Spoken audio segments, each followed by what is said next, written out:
Tell me what's going on. Anybody got any questions for me? Good for you. Good for you, Liza.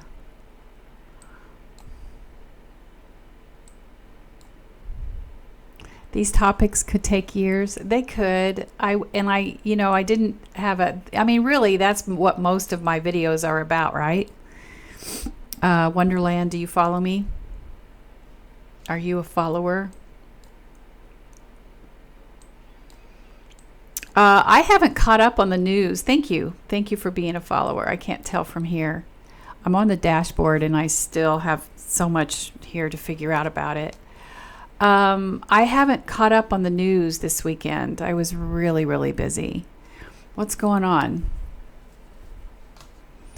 So I'm going to play with this. Today is really going to be kind of casual. I'll watch, you pinned a comment. Here's what's interesting. Oh, wait, no, I'm not. Hang on. Here is what's really interesting. I'm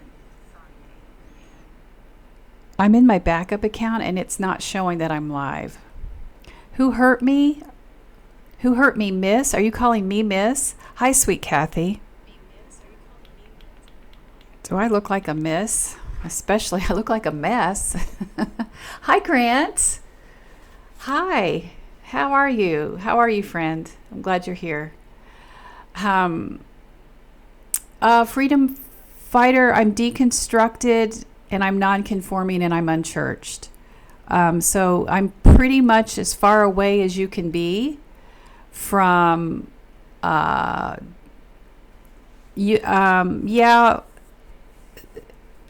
Did you already have to block them? I'm okay with answering their questions unless it was getting toxic and I didn't see it. Hi, Kim. You're welcome. I'm honored to be here.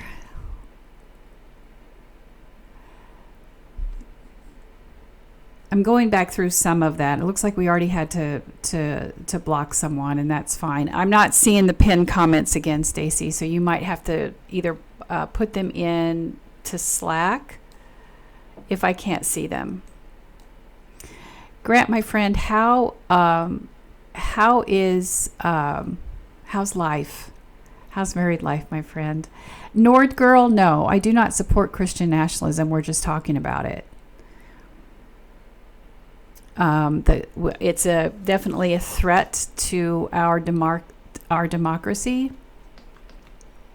Thank you, Jennifer. I'm glad to be here. Grant, it's so good to see you. That's the kind of warm, loving energy we need today. So glad you're here. Hi, Bob. Is that Bob from Chicago? Is that why you have that name? I tell you what, today is the day. Today, I cannot figure out anything. MCC pastor, is that Metropolitan? Is that what that is, Bob? Okay, yeah, that's a great denomination. Jennifer, I'm in Indiana. I'm from God's country, Kentucky. Just made my way up north a little bit. I didn't realize I was so crooked on the camera, sorry.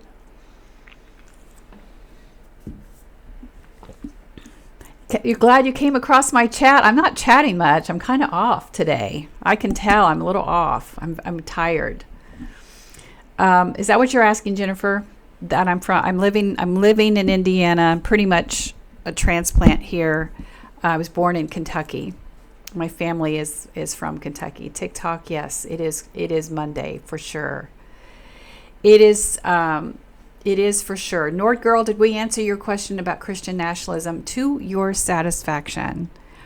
No, we educate here against the threat of Christian nationalism because we are 1 minute from becoming under the control of Christian nationalists. And in a lot of ways, that's already happening. If you look at how many laws are being passed across this country that are annihilating the rights of the LGBTQI plus community, we got a lot we need to work on. Can you talk about how to find a new community after leaving fundamentalist Christianity? Laura Beth, are you interested in trying to stay in church? Is that what you're wanting to do? Hi, Shenigans. I just saw your cute dog video. That was adorable. Oh, so you saw the lights. That's sweet. That's wonderful. I bet that was beautiful. If you share it on a video, I'll get to see it. Thank you for liking the live. Thank you for sharing. It helps in this universe. So Laura Beth, come back and answer that question, because some people, I am adverse to church as I am now an atheist. Okay.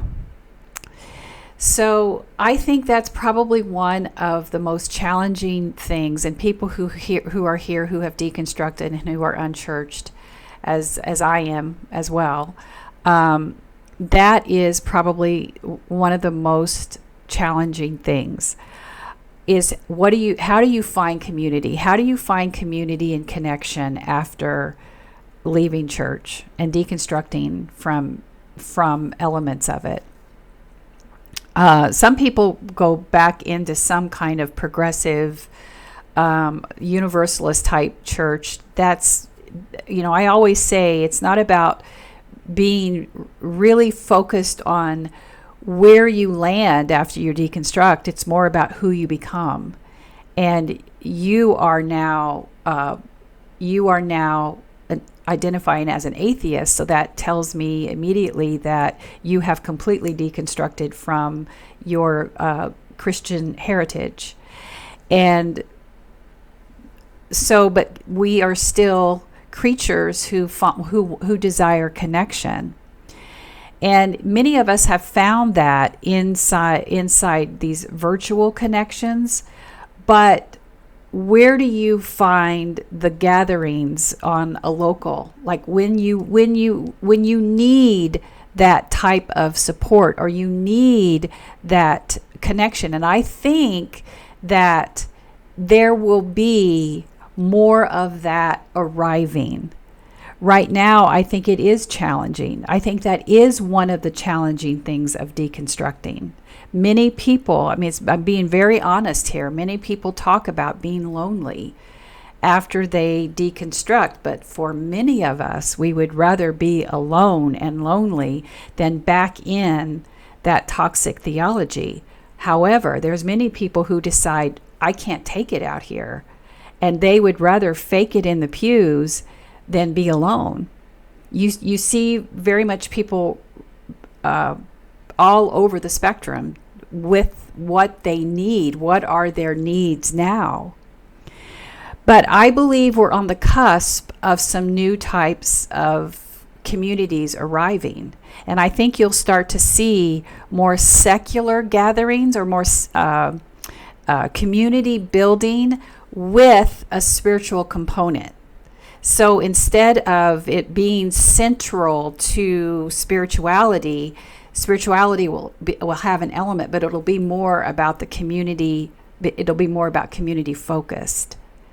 And I can't go any farther into identifying what that looks like. I've talked to some people about who are starting to put together planning for that, and I've contributed ideas to it. And I know that there are some people who are offering to say, well, here's what we're doing in our community, but no collective database on what that looks like. And I know that is kind of a random answer, but the first place it starts is in places like this. And then reaching out into other areas, like for you, maybe some kind of humanist or association might be some place where you find connection. Maybe even just looking to see what you can find online, and then seeing if there's some kind of gathering or some kind of support or group think or some kind of discussion, or even Facebook groups that can help you find the connection that you're looking for. And like I said, thank you again, Heidi, for your support. I think you'll start to see more of those start to arrive, because it is very much something that people need. People want to find connection. And just a couple of weeks ago, experiencing that through the lens of evangelical church, when a family member of mine passed away, and seeing how that church came together to support the family, feed us, take care of the spouse, the widow of the person who died. Remembering how that happens, I can understand why people need that kind of support. And it was lovely to be held and in support of that. They didn't know who I was. There were several people who came up and said that to me. I wonder if they'd feed you if they knew who you were. Like, well, let's just not tell them, okay? Because I'm really enjoying this apple salad. So Bob is from MCC, and we are careful here about how we evangelize, talking to people. But if MCC could be an option. Now, the one I went to, Bob, the one I went to in Indianapolis was very Christian centric. And if I remember correctly, that is, the apple salad. You remember it? It was so good. I think it was very Christian centric. And someone who's an atheist might not feel comfortable in that kind of situation. But like Unitarian Universalists, some unity churches, MCC, those kinds of places that are very affirming, those churches that are very affirming, and now you have some Methodist churches who are going to be affirming. It's the churches tend to have a flavor, is the pastors. So the pastors really tend, when you say, Bob, would you like to come up and talk to me? Bob, would you like to come up and talk to me? I wouldn't mind testing how I bring people up into a chat anyway here in the dashboard, because I have no idea what I'm doing.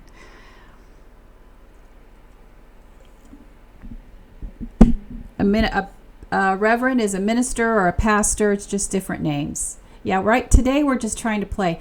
I go into other lives and they don't seem to have this. They have more options in their lives than what I seem to have when I go in to the live. But I'm back and I'm focused. What kind of questions do we have here?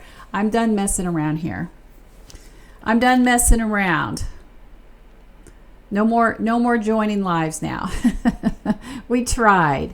And we are going to do that a little bit each time in these lives to help to try to figure out what's going on. But who has some questions for me? What's happened in the news this weekend?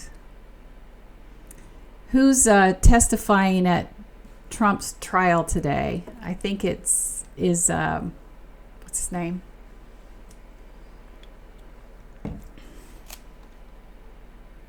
Yes, thank you, Michael Cohen. Has he testified yet? I haven't seen any of the news. I haven't seen any news breaks or anything.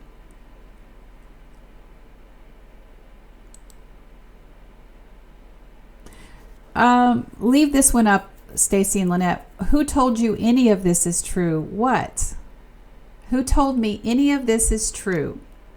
He's testifying right now. I'll have to go see what they're talking about. Does anybody else have any questions? Who is the person asking about community? I don't remember your username, but are you still here? Because I know that question was long-winded, and it's also very kind of scattered, because I know I would be misrepresenting how hard deconstructing is and not being able to have community after you deconstruct. Because for many people, and I know for me, as a fact, I lost my entire contact list. The people who were contacting me on a regular basis because I was so involved in my church community, that losing all of that can be incredibly rattling. And you don't know who you are, and you don't know how you are connected to your community anymore. So finding those people are really, really hard. Those people were not yoked. LTXG, you got one more comment. And we're going to see where this is going. I have no idea what you're talking about. What are you talking about? What people are not yoked? Oh, and you've got all of 2 followers. Okay. That's not suspicious at all. Hi. Hey, it's me, Lorna. Yeah, go ahead. Go ahead and block him. Hello there. So you are a reverend host, but you're not for Jesus. Doesn't make sense to me. Well, that's because, Sinifin, you are displaying your wanton ignorance. Because if you believe that only reverends can be attached to Christian church, you're just showing your religious indoctrination. Because that's not true. If you just did a little research before you made comments like that, you would see that there are many different types of religions and spiritualities that have some kind of credentials that will ordain you into different things, from being some kind of priestess to some kind of ordained reverend or minister that has nothing to do with Christianity. You're just displaying a level of ignorance because you're siloed in your organized religion, which is basically Christian centric. And it's a very arrogant position to take when you think that only people who are associated with Christianity can be reverends. So I hope that helps. Cyrus, I'm not part of UU. UU, for those of you who don't know, thank you, Zach. Zach says your videos have been very healing. For those of you who don't know what UU is Unitarian Universalists. And Unitarian Universalists have their own denominational track. So, for you to be an ordained UU minister, you will follow through their denomination's credentials and, in order to be an ordained minister inside UU. I'm friends with with several, and I absolutely adore them. And I love the congregation. I love what they do. The one here is very much involved in social justice and advocacy, care of the environment. So there's a lot of stuff there that can create that kind of community gathering. And I do know, for the person who was asking about community after deconstructing, you can find community without belief inside a UU church. Just like Bob from Chicago was saying, who is an MCC, which is Metropolitan Community Church, and they too have their own their own ordination track. It's the same. It's very much contingent upon the pastoral leaders, how they really structure their local denominations. Some of them can be more spiritual than secular, or how they outwardly focus, how they reflect their spirituality in the community. But it's worth checking those out. That's for sure. Jan says, I am deconstructing. It's very hard for me. Jan, I completely understand how I completely understand how challenging that is. And depending on where you are, in my book that's coming out in October, which is called Deconstructing, Leaving Church, Finding Faith, I talk about that first phase of being in that spiritual wilderness. And as hard as that is such an important component, because I think we really have to learn what true discernment is, because many of us are holding so much religious indoctrination that taught us how to believe, how to worship, what it meant to be a good Christian. And when you start deconstructing that, it's like, who am I if I'm not what the church said I was? What do I believe if I don't believe what the church said I should believe in order to be a good person, in order to be, quote, saved? And so this is an amazing healing time where you spend time with books. You spend time. If he's all over the place, yeah. Give me a second. Just give me a second. I'll come back to him, Stacy. Thank you for that. So just be gentle with yourself. The one thing about TikTok that does so well is finding the people here who can help you. If you need book recommendations, I have them on my website at revkarla.com. If you ever have any questions, if you want to come into my inner circle, which is at Book of the Face, I can't say that here.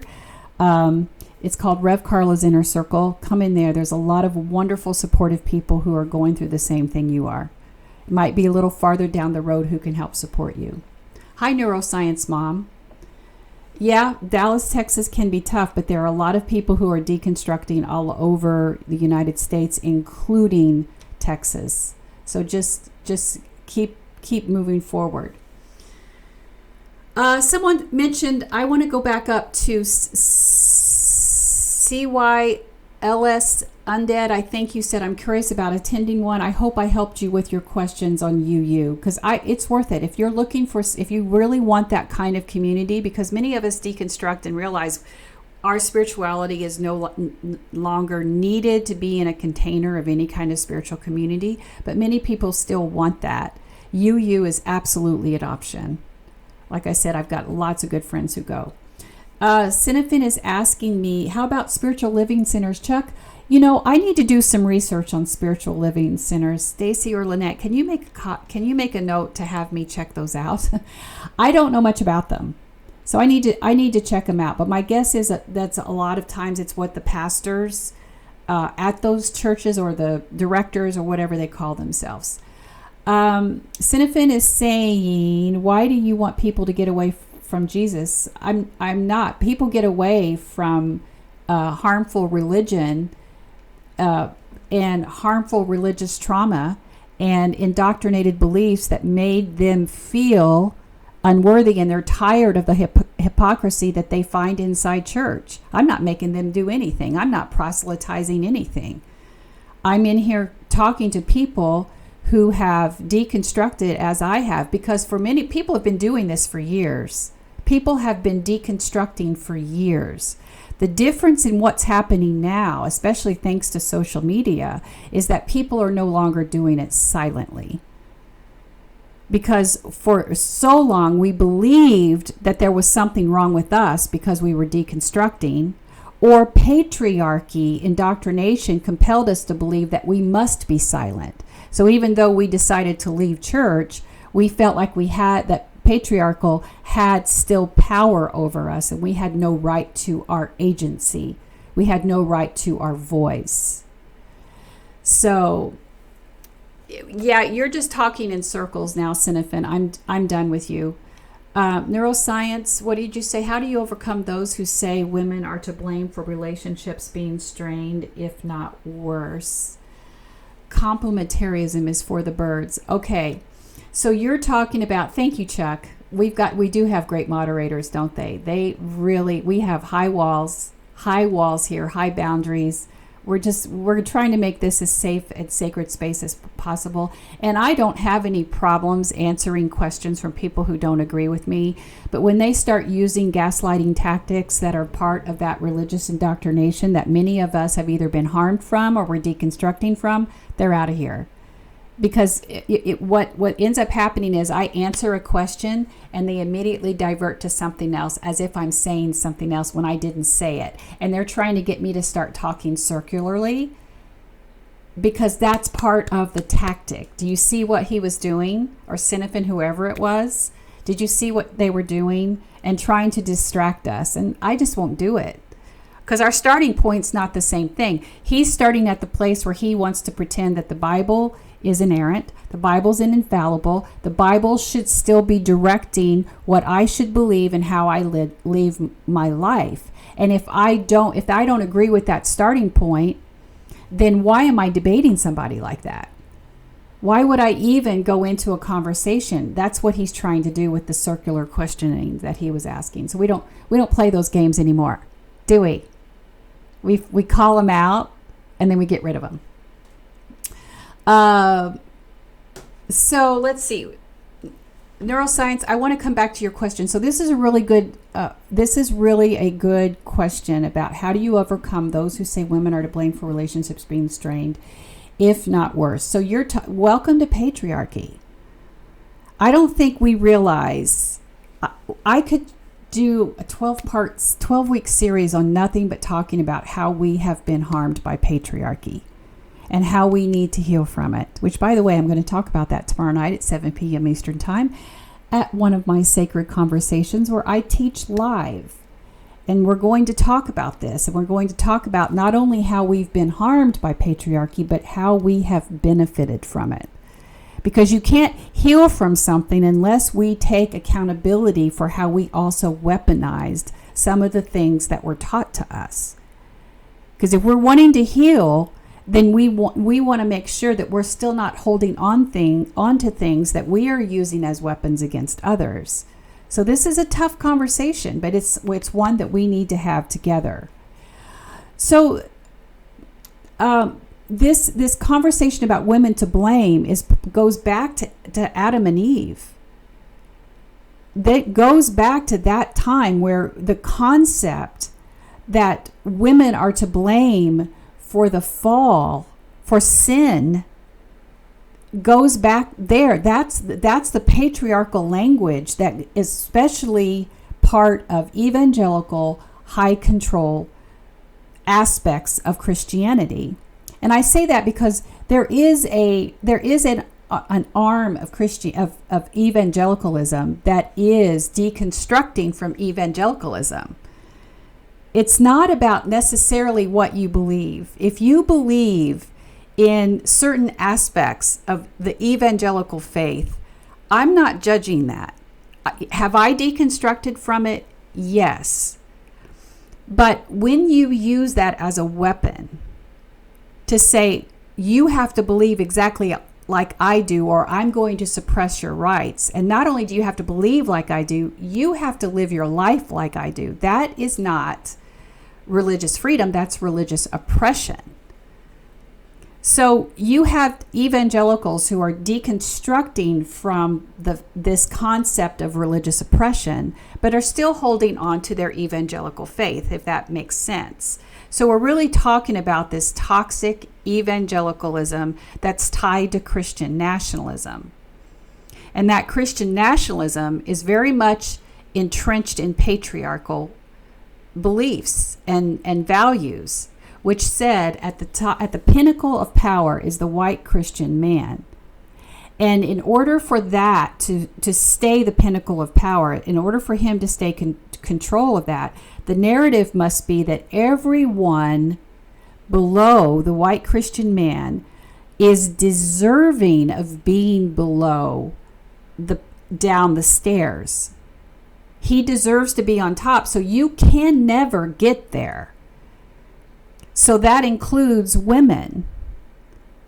Women can never be at the pinnacle of power. And people will say, well, what about, thank you, Julie, what about Marjorie Taylor Greene? First of all, besides being a joke, let's just go there. She's a joke. But she's also a tool for the patriarchy. Marjorie Taylor Greene only has power because she's serving the patriarchy. We also call this carrying water for the patriarchy. If, and God forbid, that she ever made it to a higher up on the patriarchal structure, it would only be because she's serving the patriarchy. They would knock her down and control her in a flat second if she was a threat to the patriarchy.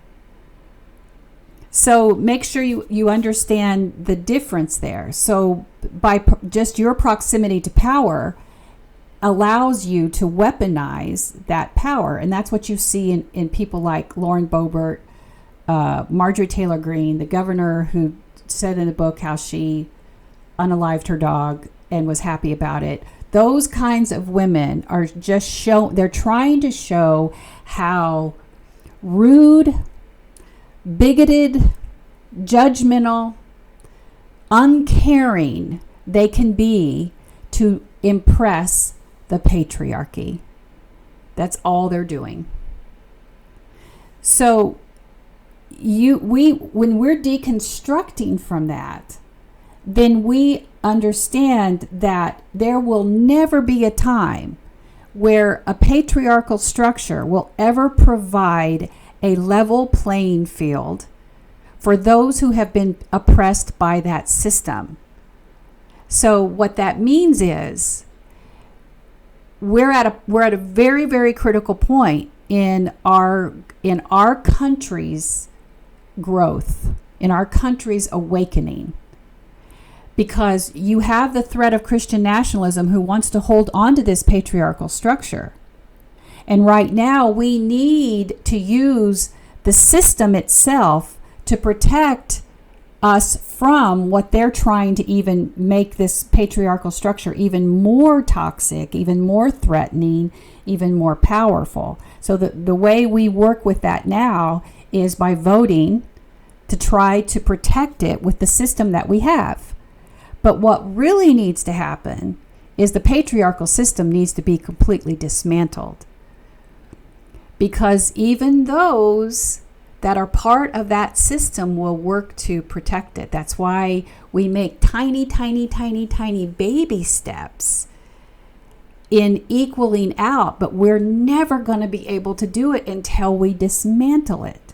That's why you have these huge leaps of like civil rights movements and Roe v. Wade and all these things that we have that escalate and even it out, but it will never, as long as it's a patriarchal structure, it can never be completely level.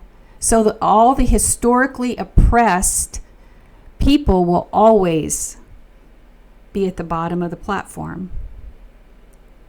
And only your proximity and your willingness to work within the system is how you get up that level of patriarchy. Does this make sense? That's why I said we have to vote to protect against Christian nationalism. If they get into power, it'll be years before we ever undo this. How we dismantle it is we've got to do a better job of recruiting a diverse group of people who can be more representative of the demographics of this country. So not just women, Black, Indigenous, people of color, the LGBTQIA plus community, the original people of this land. We have to have a diverse. If you look at our government now, just looking at the national statistics, it's not representative of who exactly is in America, and it skews heavily Christian, which we could spend hours just talking about Christian Zionism, and we need to talk about it. We need to talk about that. You need to deconstruct it because if you have complacency or if you have any hesitancy whatsoever about what's happening in Gaza, it is coming from that indoctrination where the existence of the country that's doing what's to Gaza, what's happening over there, it comes from this romanticizing its existence. And you're not even aware of it, and we need to be talking about that more. Have I missed some have you pinned any? Is there anything I need to say? So back to dismantling it. So that's one of the things we need to do.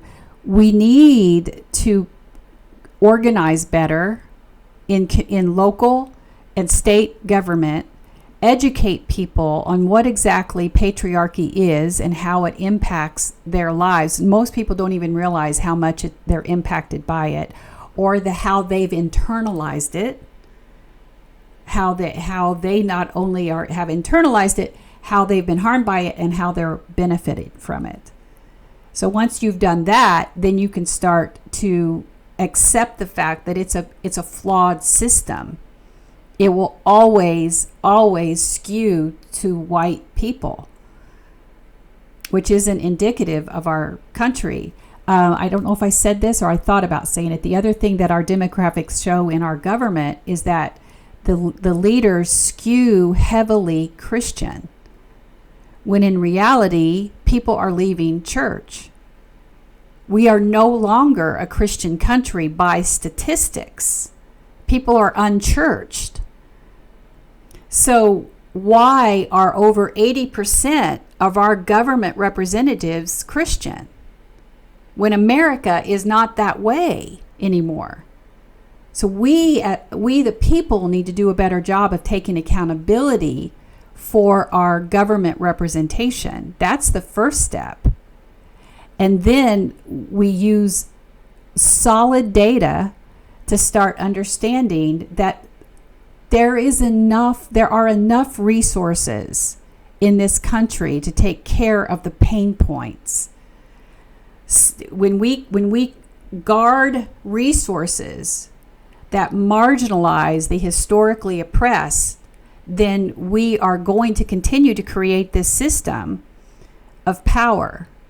So we've got to make sure that we change the way things are funded in this country to help elevate and amplify the people who have been under-resourced for years, for centuries. So that's just my top talking points. There's a lot more that we could talk about. Willow says it's hard to wake people up that do not want to. Well, there's a lot of complacency and there's a lot of laziness, and we all have accountability in that. Because how many of us just want to believe that our government is going to take care of itself? That's how we got in this mess. That is how we got in this mess in the first place. Because the operatives have been working a 50, 60-year plan for this to happen. This goes back to the family in the 50s. This goes back to Jerry Falwell in the 60s. Jerry Falwell's moral majority, when they decided that the trigger was smortion, is that how we have to say it for vernacular here? They don't care about the babe. They don't care about the rights of the unborn. Thank you, Lynette. This is about segregation. It's always been about the rights of white people. If you don't know about the article from Politico.com, just look up Politico.com. There's going to be several articles that come up. Type in Politico.com, Bob Jones University, Jerry Falwell, religious right. You're going to get an article, and it's going to tell you the real origins of the religious right. Because that is the start of Christian nationalism back in the 60s.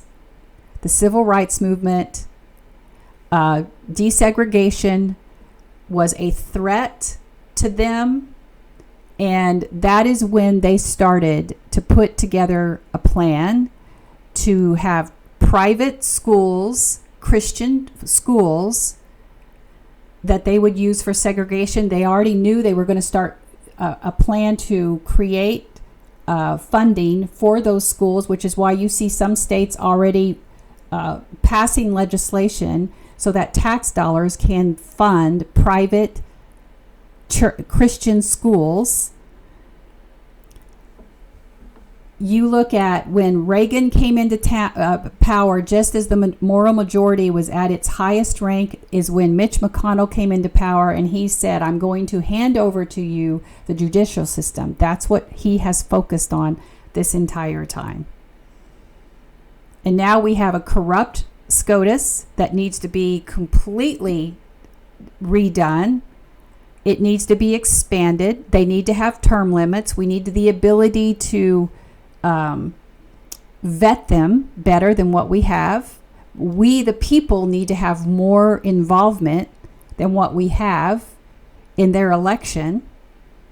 If Trump gets elected, he will ensure that he's going to nominate more by either, I heard someone say the other day that he'll have more dirt on some of them to force them to resign because they're aging out, and he wants to put in younger ones like Amy Coney Barrett.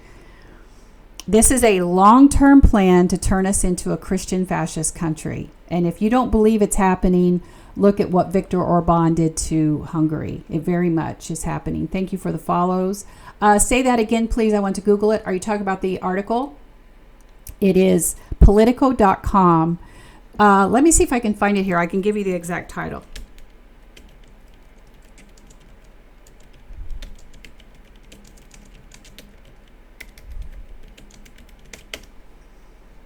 Yeah, it's from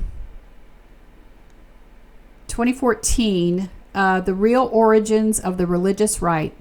They'll tell you it was Mushmortian. Sorry, the historical record's clear. It was segregation. It's all there. They've got the receipts. Politico.com, The Real Origins of the Religious Right. There's several articles there that you can read. I'm going to come back to these questions. I'm right at an hour, and so we'll do these. We'll do these on Wednesday. Tomorrow night.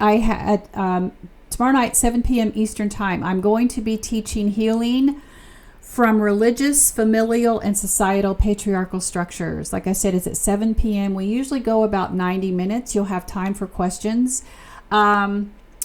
We have 3 spots available if you are interested in joining. Email us at support@revkarla.com. Lynette, did I say that right? Thank you, Neuroscience Mama. It's an honor to be here. This was a good conversation. I hope that this helped you understand how toxic patriarchy is. Most people who think about patriarchy, we often think just about how it hurts women, and it does. But this is a societal issue. This is about racism. This is not only sexism, this is racism, this is xenophobia, this is homophobia. It's all part of patriarchy. And you put that with religious patriarchy, you have what's happening in America right now.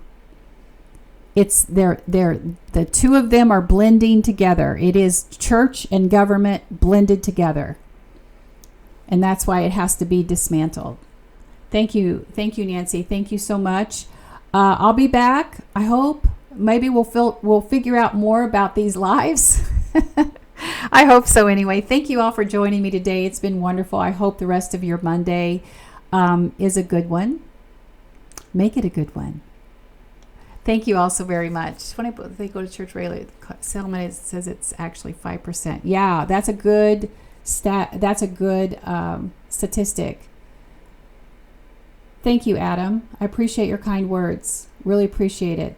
Thank you all. Yeah, it was a good live. It ended up being good. At first, I'm like, I don't know what we're going to talk about, but it always ends up being something good. You all help. Oh, Ian, bless your heart. Did you get lost on your way to Bible study? Thank you all very much. I'll see you all later. Bye for now.